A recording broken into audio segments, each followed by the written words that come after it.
Bienvenidos a leer toda la Biblia.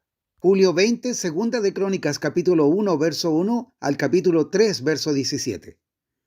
Salomón, hijo de David, tomó firme control de su reino porque el Señor su Dios estaba con él y lo hizo muy poderoso. Salomón convocó a todos los líderes de Israel, a los generales y a los capitanes del ejército, a los jueces y a todos los jefes políticos y de clanes. Después condujo a toda la asamblea al lugar de adoración en Gabaón, porque allí se encontraba el tabernáculo de Dios.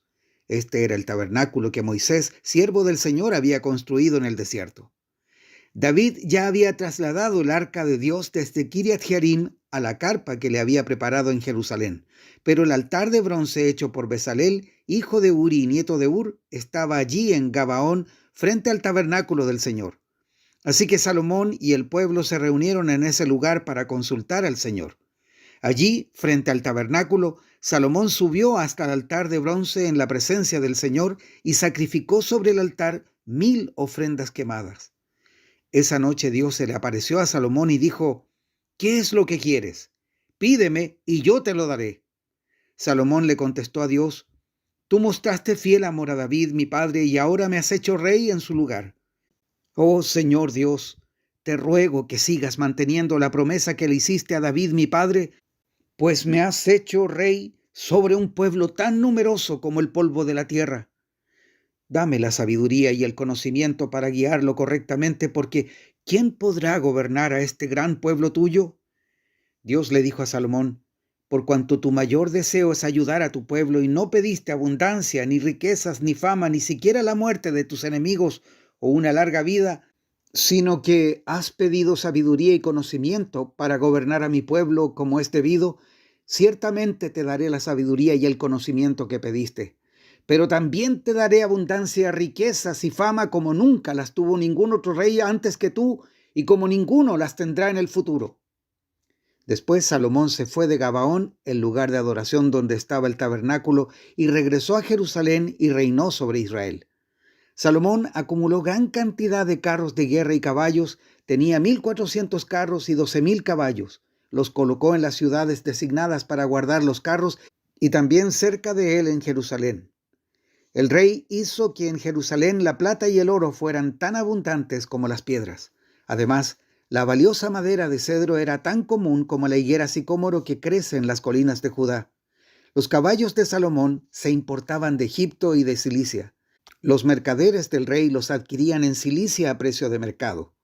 En ese tiempo, un carro egipcio costaba 600 piezas de plata y los caballos se vendían a 150 piezas de plata.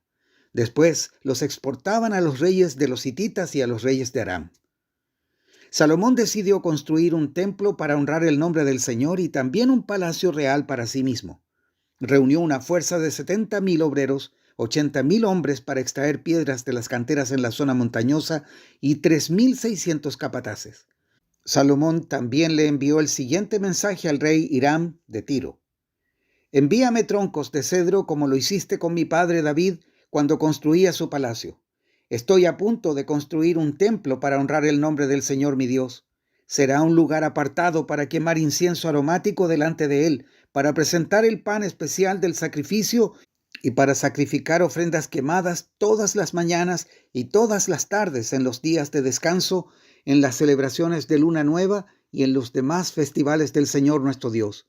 Él le ha ordenado a Israel que haga estas cosas para siempre. Este tendrá que ser un templo magnífico porque nuestro Dios es más grande que todos los demás dioses. Pero en realidad, ¿quién puede edificarle un hogar digno de él?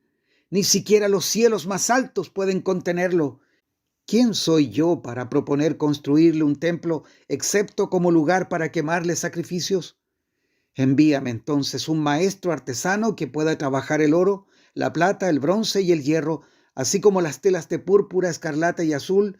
Debe ser un experto grabador que pueda trabajar con los artesanos de Judá y de Jerusalén que mi padre David seleccionó. Envíame también del Líbano troncos de cedro, de ciprés y de sándalo rojo, porque sé que no hay nadie que se compare con tus hombres para cortar madera del Líbano. Yo enviaré a mis hombres para ayudarlos. Se necesitará una enorme cantidad de madera porque el templo que voy a construir será grande y magnífico. Para quienes corten la madera enviaré como pago 4.400.000 kilos de trigo molido, 4.400.000 kilos de cebada, 440.000 litros de vino y 440.000 litros de aceite de oliva. En respuesta, el rey Hiram le envió a Salomón la siguiente carta. Es porque el Señor ama a su pueblo que te ha hecho rey de los israelitas. Alaben al Señor Dios de Israel, quien hizo los cielos y la tierra. Él le dio al rey David un hijo sabio, dotado de capacidad y entendimiento, quien construirá un templo para el Señor y un palacio real para sí mismo. Te envío un maestro artesano llamado Huram Abí, un hombre sumamente talentoso. Su madre es de la tribu de Dan en Israel y su padre es de Tiro. Es hábil para trabajar el oro, la plata, el bronce y el hierro, y también la piedra y la madera. Es hábil para trabajar con telas de púrpura, azul, escarlata y con lino fino. También sabe grabar y puede realizar cualquier diseño que se le pida. Trabajará con tus artesanos y con los que nombró mi señor David, tu padre.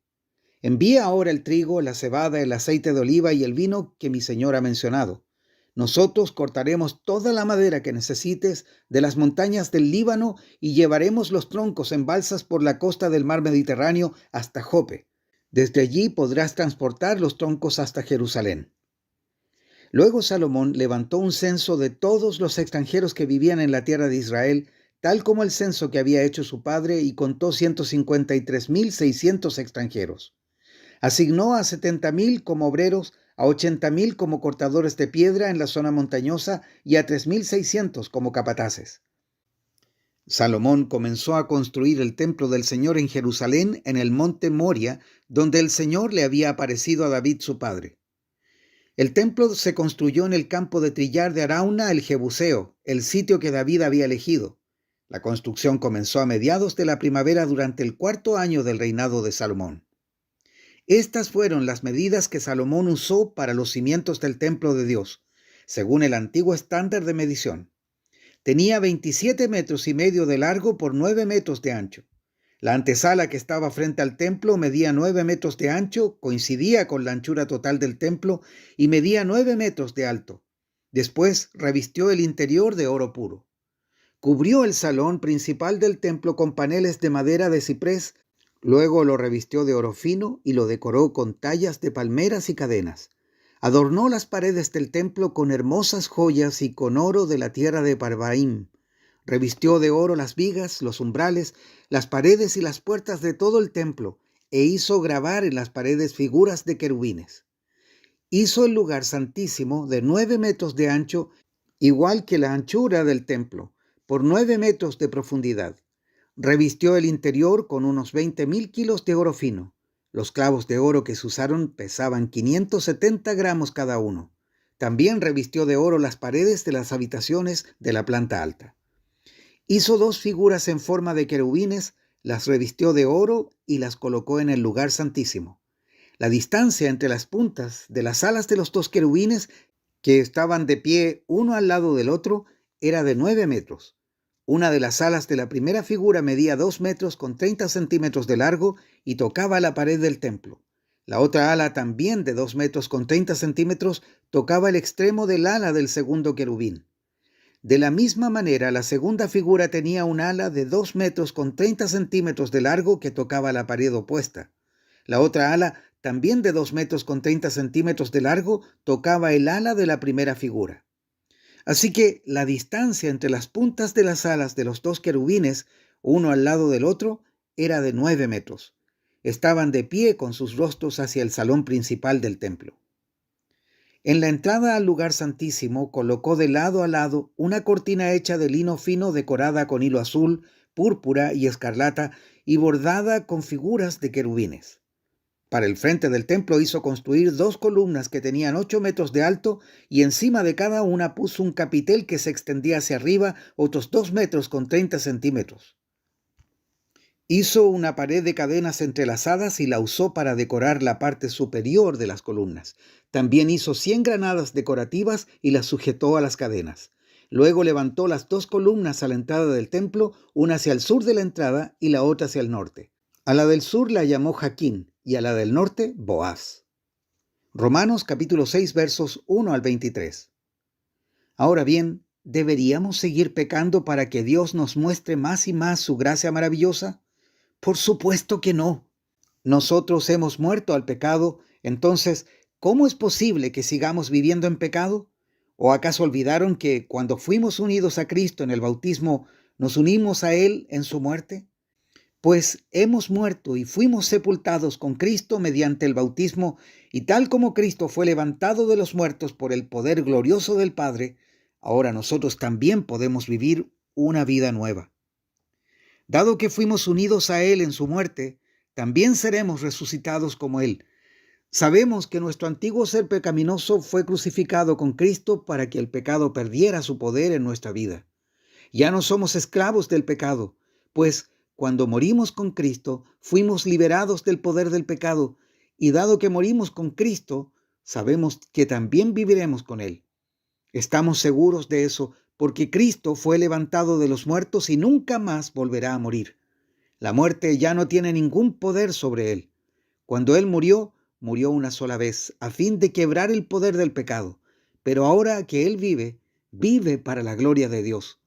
Así también ustedes deberían considerarse muertos al poder del pecado y vivos para Dios por medio de Cristo Jesús. No permitan que el pecado controle la manera en que viven. No caigan ante los deseos pecaminosos. No dejen que ninguna parte de su cuerpo se convierta en un instrumento del mal para servir al pecado. En cambio, entréguense completamente a Dios, porque antes estaban muertos, pero ahora tienen una vida nueva. Así que usen todo su cuerpo como un instrumento para hacer lo que es correcto para la gloria de Dios. El pecado ya no es más su amo, porque ustedes ya no viven bajo las exigencias de la ley. En cambio, viven en la libertad de la gracia de Dios. Ahora bien, ¿eso significa que podemos seguir pecando porque la gracia de Dios nos ha liberado de la ley? Claro que no. ¿No se dan cuenta de que uno se convierte en esclavo de todo lo que decide obedecer? Uno puede ser esclavo del pecado, lo cual lleva a la muerte, o puede decidir obedecer a Dios, lo cual lleva a una vida recta. Antes ustedes eran esclavos del pecado, pero gracias a Dios, ahora obedecen de todo corazón la enseñanza que les hemos dado. Ahora son libres de la esclavitud del pecado y se han hecho esclavos de la vida recta. Uso la ilustración de la esclavitud para ayudarlos a entender todo esto porque la naturaleza humana de ustedes es débil. En el pasado se dejaron esclavizar por la impureza y el desenfreno, lo cual los hundió aún más en el pecado. Ahora deben entregarse como esclavos a la vida recta para llegar a ser santos. Cuando eran esclavos del pecado, estaban libres de la obligación de hacer lo correcto. ¿Y cuál fue la consecuencia? Que ahora están avergonzados de las cosas que solían hacer, cosas que terminan en la condenación eterna, pero ahora quedaron libres del poder del pecado y se han hecho esclavos de Dios. Ahora hacen las cosas que llevan a la santidad y que dan como resultado la vida eterna. Pues la paga que deja el pecado es la muerte, pero el regalo que Dios da es la vida eterna por medio de Cristo Jesús nuestro Señor. Salmos 16, versos 1 al 11. Manténme a salvo, oh Dios, porque a ti he acudido en busca de refugio. Le dije al Señor, tú eres mi dueño, todo lo bueno que tengo proviene de ti. Los justos de la tierra son mis verdaderos héroes, ellos son mi deleite. A quienes andan detrás de otros dioses se les multiplican los problemas. No participaré en sus sacrificios de sangre, ni siquiera mencionaré los nombres de sus dioses. Señor, solo tú eres mi herencia, mi copa de bendición. Tú proteges todo lo que me pertenece. La tierra que me has dado es agradable. ¡Qué maravillosa herencia! Bendeciré al Señor quien me guía. Aún de noche mi corazón me enseña. Sé que el Señor siempre está conmigo. No seré sacudido porque Él está aquí a mi lado. Con razón mi corazón está contento y yo me alegro. Mi cuerpo descansa seguro porque tú no dejarás mi alma entre los muertos, ni permitirás que tu santo se pudra en la tumba. Me mostrarás el camino de la vida, me concederás la alegría de tu presencia y el placer de vivir contigo para siempre. Proverbios 19, versos 20 al 21. Consigue todo el consejo y la instrucción que puedas para que seas sabio por el resto de tu vida. Puedes hacer todos los planes que quieras, pero el propósito del Señor prevalecerá. Hasta aquí la lectura de hoy.